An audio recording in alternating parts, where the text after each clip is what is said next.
Social मीडियावर कधी काय व्हायरल होईल याचा काही नेम नाही। सोशल मीडियावर एकीकडे चांगल्या गोष्टींना प्रोत्साहन दिलं जातं तर दुसरीकडे भयंकर ट्रोलिंगला सामोरं जावं लागतं। असाच एक प्रकार सध्या समोर आला आहे।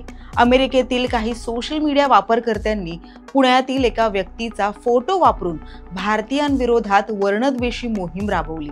मात्र पुण्यातील ही व्यक्ती नेमकी कोण आहे आणि भारतीयांना खिजवण्यासाठी त्यांच्या फोटोचा वापर का करण्यात आला, नेमकं प्रकरण काय आहे, हे सगळं या व्हिडिओच्या माध्यमातून जाणून घेऊयात।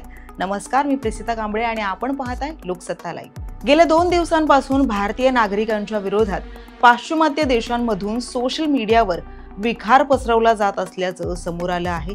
त्यासाठी अमेरिकेतील काही सोशल मीडिया वापरकर्त्यांनी पुण्यातील 40 वर्षीय राजेंद्र पांचाळ यांच्या फोटोंचा वापर केला। राजेंद्र पांचाळ यांचा लहानपणी अपघात झाल्यामुळे त्यांच्या जबड्याला जबर दुखापत झाली होती।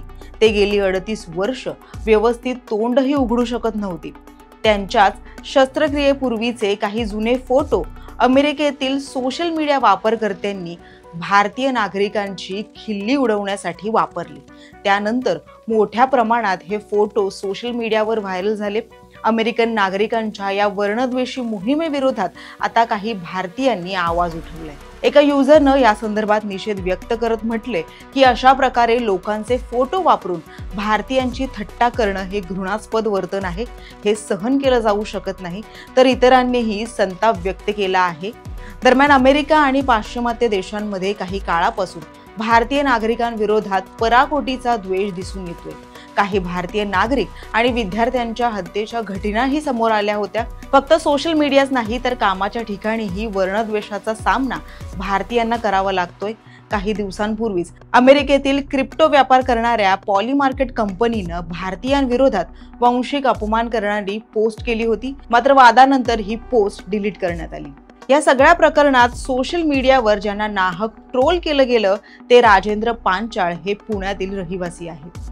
1 वर्षाचे असताना ते जमिनीवर पडले आणि त्या अपघातात त्यांच्या जबड्याला जबर दुखापत झाली। त्यामुळे जवळपास वयाची 38 वर्ष त्यांना तोंड पूर्णपणे उघडता आलं नाही।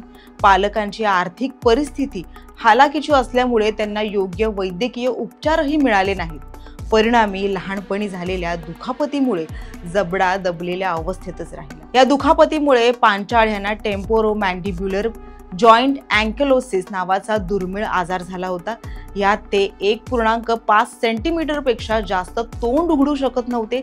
यामुळे जवळपास 38 वर्ष त्यांना व्यवस्थित खाताही येत नव्हतं। ते फक्त द्रव आणि अर्धघन आहारावर अवलंबून होते।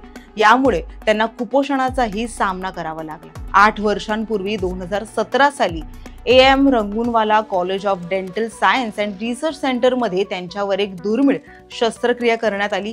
या शस्त्रक्रियेनंतर त्यांचा जबडा पूर्ववत करण्यात आला।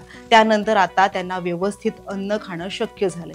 अमेरिकन नागरिकांच्या ट्रोलिंगला उत्तर देत काही भारतीय सोशल मीडिया वापरकर्त्यांकडून आता राजेंद्र पांचाळ यांच्या 38 वर्षांच्या या संघर्षाची माहिती दिली जाते।